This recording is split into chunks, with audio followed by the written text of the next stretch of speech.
Careful there! Try not to step on the array. It's advanced magic. Very fragile.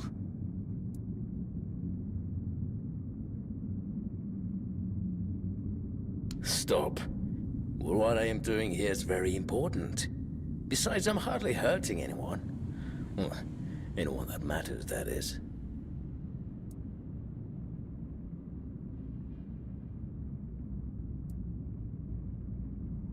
Oh, please. Is that the only thing people can think of when it comes to necromancy? What use would I have with an army? My ambition isn't to command the dead, but death itself. I aim to make Avalon a place where people won't have to fear it anymore. The problem is, I keep missing something. Raising the dead is easy, but I don't want mindless minions. I want truly living undead. Yet no matter what I do, it just won't work.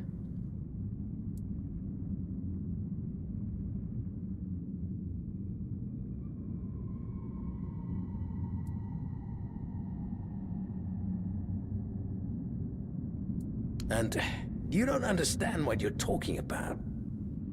This discussion is pointless. Me, lacking practical experience. Just look around. Practical experience is at the core of everything I do here. I have observed death at every stage. I have measured and weighed decaying organs. Here I am, elbows deep in decomposing bodies, striving to unlock each of their secrets. I'd wager there's nobody on Avalon more knowledgeable about death than I am. So, enlighten me. What do you think I'm missing?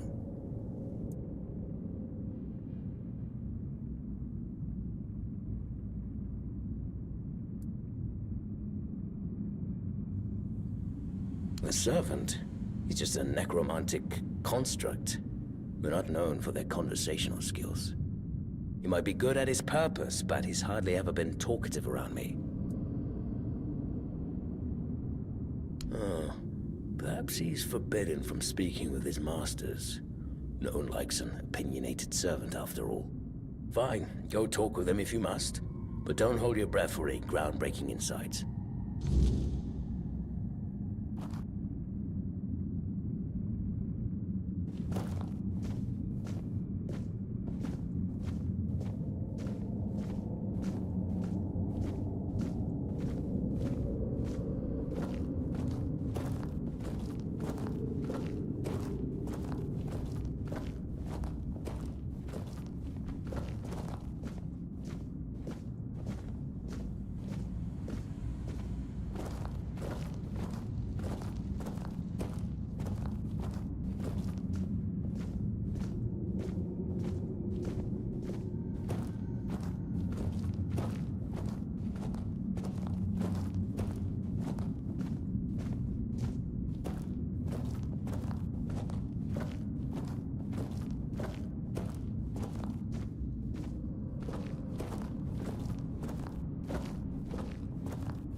Oh, you're back.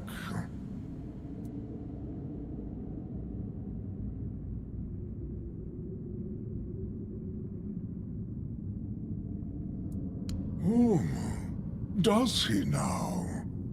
That's quite admirable. And rather unusual for his kind. Normally they act as though they know all there is to know, yet they always end up baffled by their failures.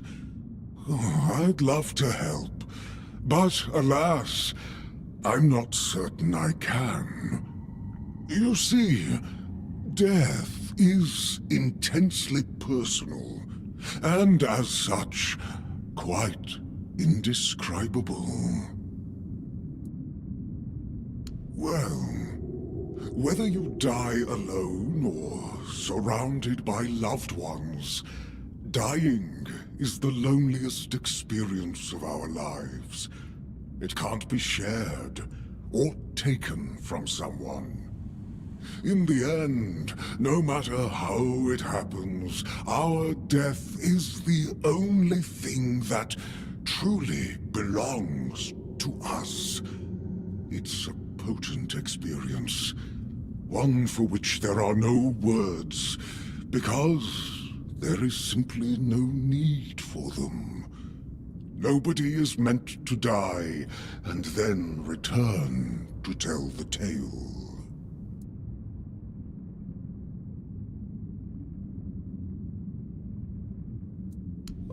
I'm glad to have been of assistance. Though I do wonder how the Master will react when he hears about this.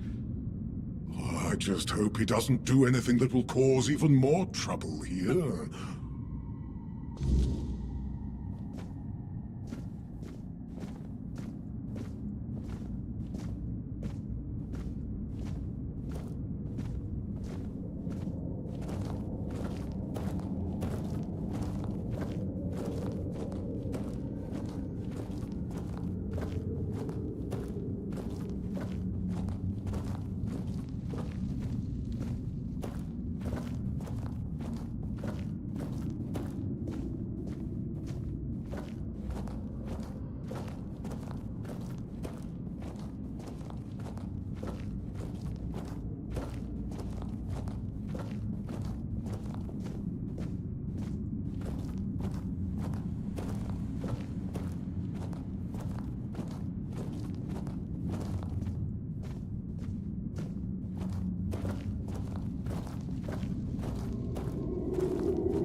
Well, what earth-shattering revelation do you have for me?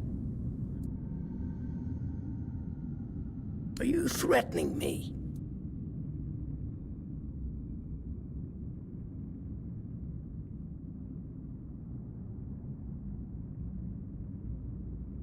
That's, No, it can't be that simple. It sounds so... sentimental.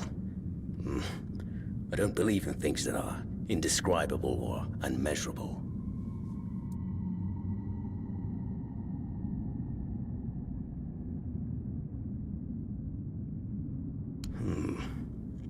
But how do I make sure I don't share the fate of the others? I mean, how do I remain? That's it. Perhaps that's the very core of the problem. What's needed is a subject who is perfectly aware of what's happening, one who understands the intent behind everything. And that subject could only be me. Plus, there might be a few advantages to having an undead body. Let's see. I just need a few things and...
Oh, well, this is a fine kettle of fish, isn't it?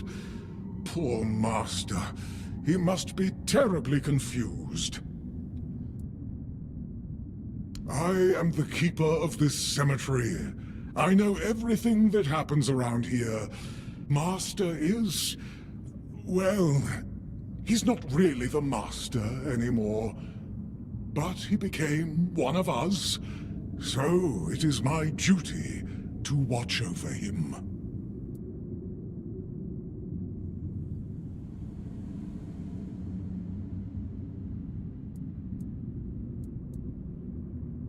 Oh, it's very kind of you, but there's no need to worry. I will take care of him, just as I care for the others. I cannot promise he will be happy, but I'll at least make sure he'll be at peace. His mind has always been so tormented. He deserves some respite.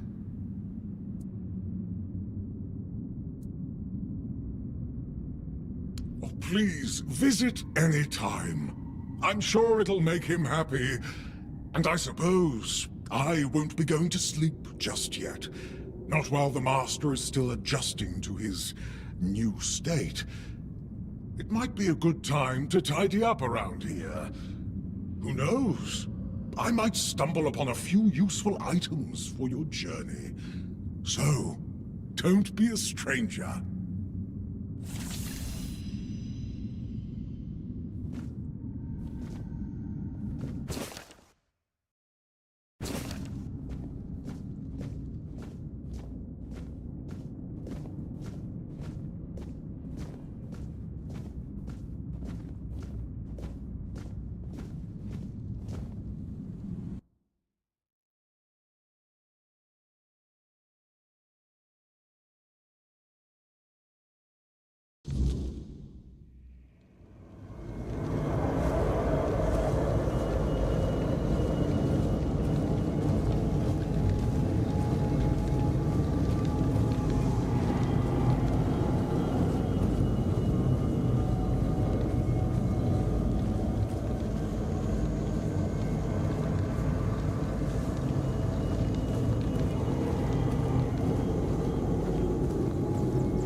And?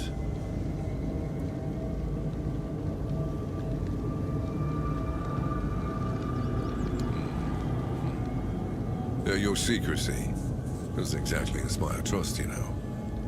But I have no choice but to take your word for it. You can report back to the quartermaster that the job's done. But if the necromancer ever shows up to stir trouble again, it will be your head. Since you've proven you're brave enough to face the undead, I take it you're not afraid of the night either, are you?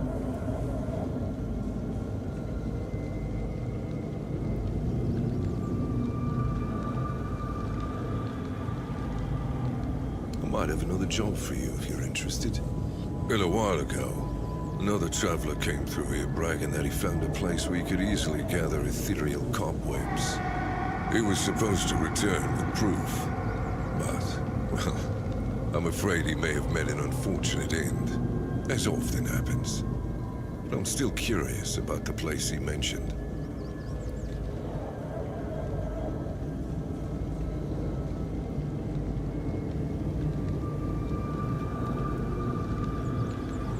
It's just a stranger who wanted to share the fire for a while.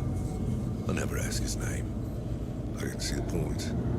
There are those on Avalon who love the thrill of braving the night. They don't usually live very long. I think he mistook me for a kindred spirit.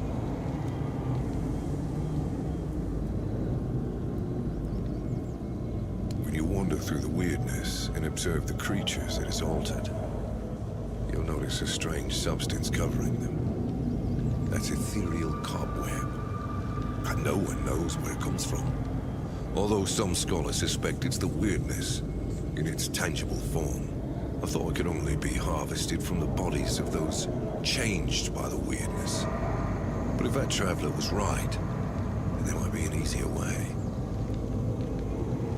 Or to build a weirdness-repelling fire, of course. Look, if you're ever out at night with no safe place to shelter, ethereal cobwebs can save your life.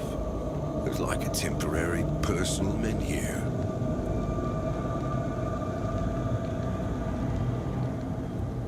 But the problem is, ethereal cobwebs can only be gathered at night. And I'm not exactly keen on needlessly putting myself at the mercy of the weirdness. I've got obligations to the keep and my brothers in arms. I can't let them starve or freeze just because I'm a little curious, can I? That's good. Hand me a map. I don't know the exact location, but you should find it in this area. Good luck.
always good to have a little rest.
just another peaceful moment.